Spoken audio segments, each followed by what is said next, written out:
Hey everybody, it's Prodigy again. I am just going to show you what this guy is saying about this Prodigy, or this math, so take a look. Alright, so I'm going to put down the camera so I can turn up my volume and unpause it. Alright, sorry if you guys can't hear, and if not, then whoopsie. For this problem, we are being asked to fill in the missing parts of a multiplication sentence that has been broken down into two multiplication sentences with smaller numbers using the distributive property of multiplication. We can visually demonstrate how the distributive property works using a rectangular array. First, we need to draw a rectangle. The first factor, 4, tells us how many rows will be in our array. We can draw 4 rows.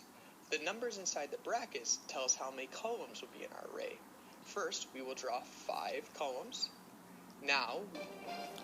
Right now he is explaining the beginning of this, so if you need to take time, look.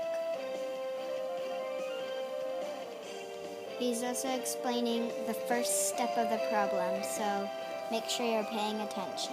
We can add another 2 columns to our array, which gives us a total of 7 columns.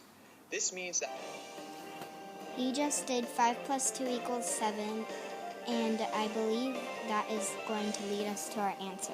7 is our missing number in our original multiplication sentence. In rectangular arrays, the product is the total number of squares inside of the rectangle. This can be found by multiplying. He's explaining how many boxes are in this. So 1, 2, 3, 4, 5, 10, 15, 20, 21, 22, 23, 24, 25, 26, 27, 28. There's 28. The number of rows. What 4 times 7 is, we can use. Right now he is trying to figure out what the boxes are counting up to, which I just counted up. So what we're trying to do is, I believe, 4 times 7.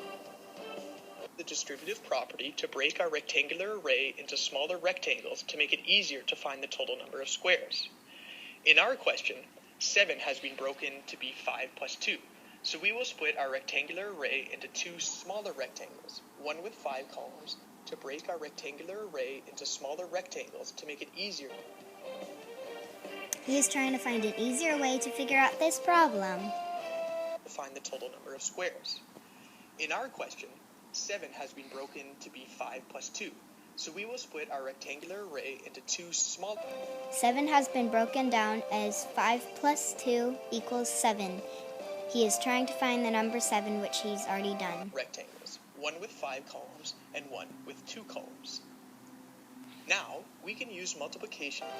He just broke this down, so look. So he has this as 4 times 5 because I guess you're trying to find the 5 and then whatever the smaller number is, unless there's a 10. So 5 times 4 and 2 times 4. Find the amount of squares inside each of our 2 new smaller rectangles. We can multiply 4 and 5 to find the total number of squares in our first rectangle. This is as loud as this can go, so that's why I'm having this for you guys to be able to read, in case if you can't hear. And we can multiply 4 and 2 to find the total number of squares in our second rectangle. Let's use this information to fill part of the answer. 4 times 5 and 4 times 2. Finally, right now he's trying to figure out 4 times 5 and 4 times 2. We can do the multiplication and then add the 2 products together to find the total. So whatever 4 times 5 is and 4 times 2, you are going to add both of those answers together. Number of squares. 4 times 5 is equal to 20, and 4 times 2 is equal to 8. This matches the information given in our question.